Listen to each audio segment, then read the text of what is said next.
Credit cards. We love them when we spend. We hate them when the bills arrive. We all love to be those responsible, righteous people who are not overusing the credit card. But then we find that otherwise responsible people end up overspending. So what is happening here? There is very interesting research which shows how credit cards might actually be creating that nice divide of high spending and delayed repentance. Brian Cutson and his fellow psychologists at the Stanford University did some work in 2007.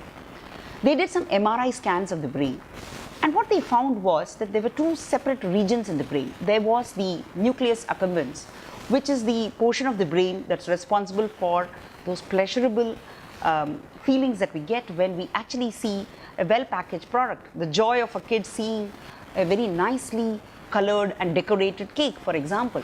So when we want to spend, it is the nucleus accumbens that get lit, they get activated. But when we have to pay, there is another part of the brain called the insula. So it is the insula which gets activated and generates pain responses.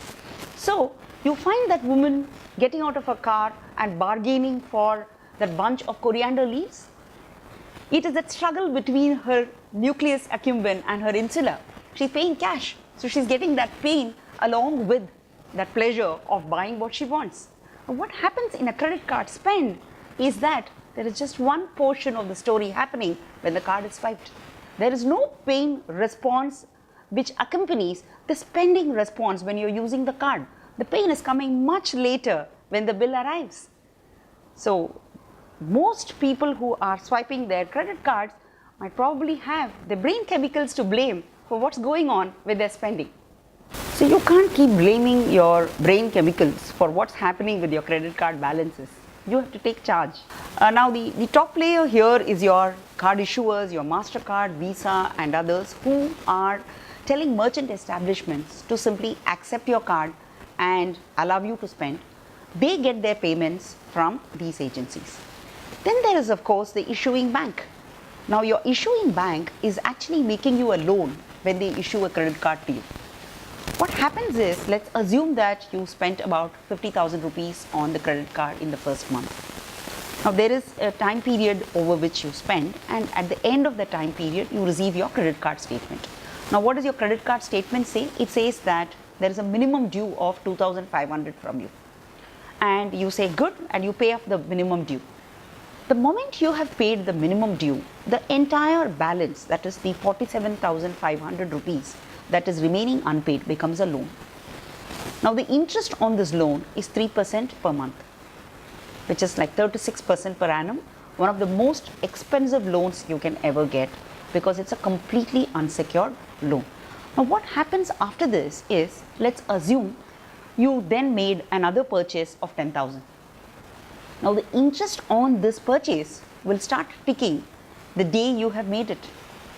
And end of that month when you receive a statement, you will have the earlier balance, the spend of this month, and you will have a fat interest amount, which is the interest on the earlier 47,500 and this month's 10,000, all at 36% for the number of days for which you have spent.